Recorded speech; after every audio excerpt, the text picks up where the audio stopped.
Keats thought, "They are full of fine things said unintentionally."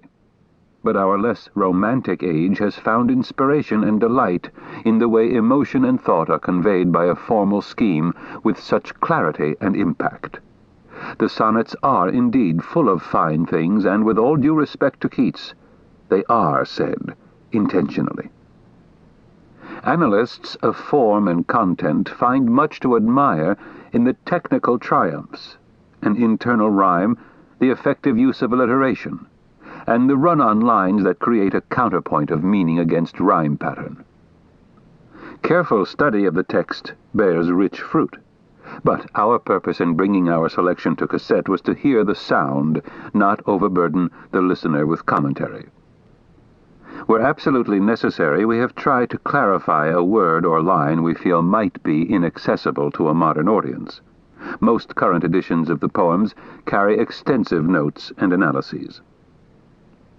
In grouping our selection, we have followed the numerical order favored by most editors. There can be little doubt that the original edition published in Shakespeare's lifetime made no effort to arrange the poems chronologically or in ascending merit.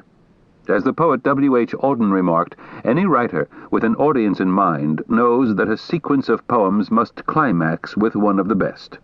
The sequence as we have it concludes with two of the worst.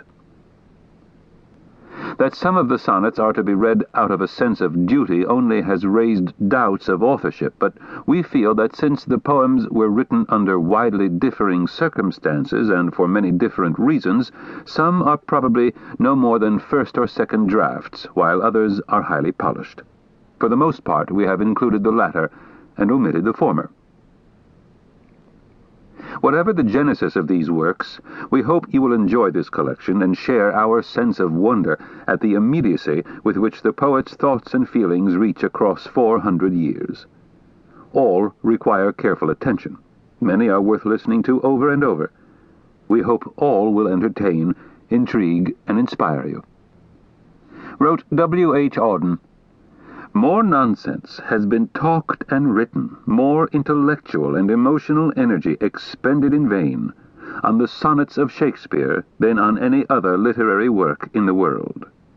They have become the best touchstone I know for distinguishing the sheep from the goats. Those, that is, who love poetry for its own sake and understand its nature, from those who only value poems either as historical documents or because they express feelings or beliefs of which the reader happens to approve." This recording of selected sonnets is intended for all of us sheep. We begin with Sonnet 2. The trenches in line 2 are the wrinkles in the subject's brow, the livery his outward appearance. The tottered weed of line 4 is a tattered garment. So the poet urges the young man to father a child to delight him in his old age. When 40 winters shall besiege thy brow, and dig deep trenches in thy beauty's field, thy youth's proud livery, so gazed on now, will be a tottered weed of small worth held. Then being asked where all thy beauty lies, where all the treasure of thy lusty days, to say within thine own deep-sunken eyes were an all-eating shame and thriftless praise. How much more praise deserved thy beauty's use if thou couldst answer, "This fair child of mine shall sum my count and make my old excuse, proving his beauty by succession thine. This were to be new made when thou art old, and see thy blood warm when thou feelst it cold." Sonnet 9 again urges the young man to father a child.